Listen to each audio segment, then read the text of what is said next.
The challenging part of a good system for tracking non-conforming materials is the fact that the useful data needed to adequately capture these events is likely spread out in different areas of the business. The item itself belonging to the inventory system, the event that found the non-conformance is probably related to an inspection or work order. If it's a receiving inspection, then the accounting system has the purchase order number that identifies the vendor. And if a vendor is involved, that probably belongs to some kind of CRM system. And that's just getting the needed data into the system. Then that data needs to be analyzed for trends that can help a company understand what actions are needed, both in response to each individual event, but also to make improvements needed to reduce the occurrence and severity of non-conformances in the future. The advantage of using the Lean Machine for non-conforming materials is that all 26 modules are not only linked where needed to maximize the efficient use of all related data, but with our Connection Manager tool, you can also bring needed data in from existing ERP systems. Let's take a look now at how the Lean Machine makes the non-conforming material process easy and efficient, even if your data is in different systems. To showcase what the Lean Machine is capable of, we should really walk through the other aspects of the data related to non-conformances to showcase the benefits of working with integrated data. Our story about a non-conforming material event might start as far back as the purchase order. So let's begin our story from there. Let's pretend we are scanning the barcode on the TLM purchase order printout that our vendor returned with the shipment to find our PO, since we have over 31,000 records in the purchase order module already. Let's open the purchase order screen, and in this case, the data was actually imported from an Epicor database using our Connection Manager data integration application. If we follow the link to the vendor, we can see that this too is imported from the company's ERP database and linked together. We can also see from the notices line that the vendor has already had 63 non-conformance events to date. Before we get into the non-conformance screen, let's follow the timeline, as after the purchase order, the items on this purchase order would have been inspected. So let's close all and do a PO number search on the inspection search screen. Let's select inspections from the main module menu, open the inspection search screen, and use this drop-down to find a PO number. Enter the PO number, click find, and voila. The number link will then open the main inspection screen.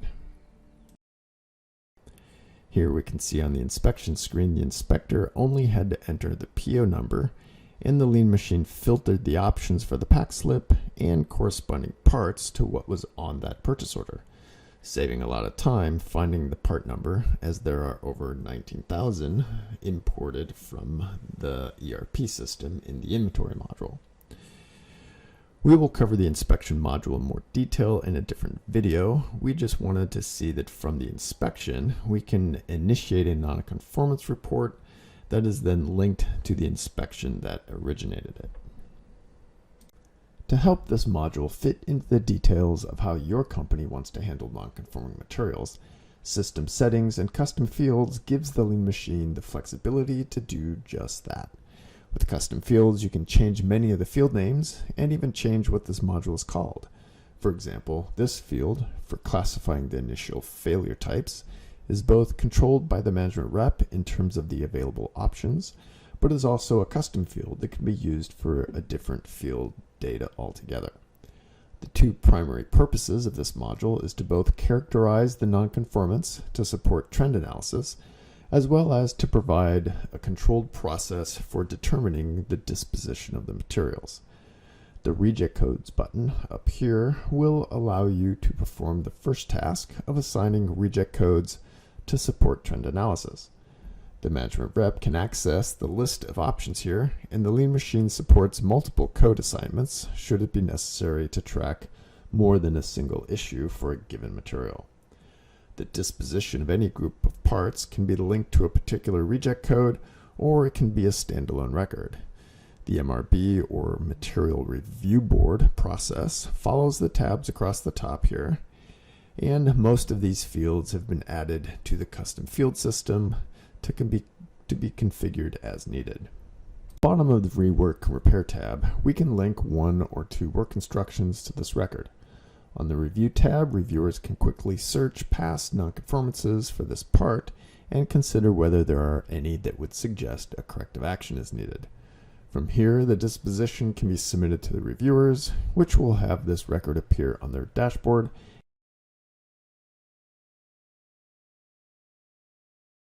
And the Lean machine will automatically create an email based on template number 28, which is dedicated to this particular email at this stage of the disposition review.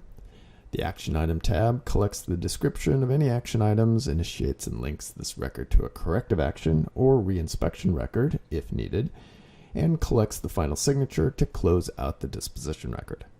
Back on the main nonconformance screen, the disposition can be summarized, or this field could be used in lieu of a more formal MRB process. Investigation notes can be recorded on the next tab.